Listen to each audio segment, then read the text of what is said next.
টঙ্গীবাড়িতে ময়লার স্তূপের আগুন হতে ৩ দোকান পুড়ে ছাই।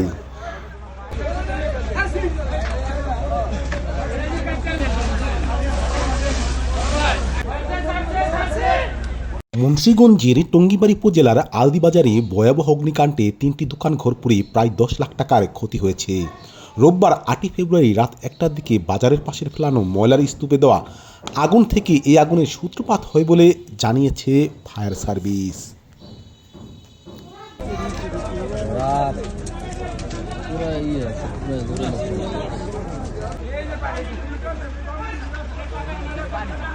পরে আগুন দ্রুত ছড়িয়ে পড়লে দুইটি দোকানঘর সম্পূর্ণ এবং একটি আংশিক পুড়ে ১০ লাখ টাকার ক্ষতি হয়েছে বলেও জানান ফায়ার সার্ভিস। ক্ষতিগ্রস্ত দোকানগুলো হলো শাহ আলম শেখ ও কামাল সর্দারের মুদি দোকান এবং সন্দীপ ঘোষের মিষ্টি দোকান।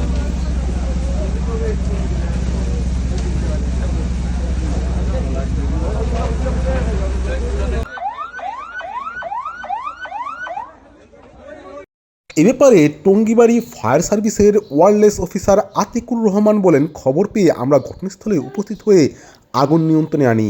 দোকানের পাশের ময়লার স্তূপে দেওয়া আগুন হতে এই আগুনের সূত্রপাত হয় বলে ধারণা করা হচ্ছে। এতে 3টি দোকানঘর ও মালামাল পুড়ে প্রায় 10 লক্ষ টাকার ক্ষতি হয়েছে।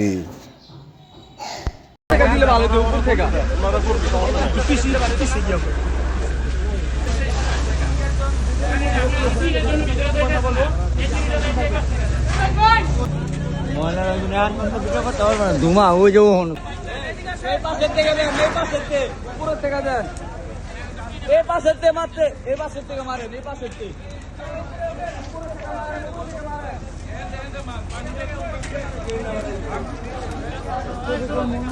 বিশাল এ পাশের মারু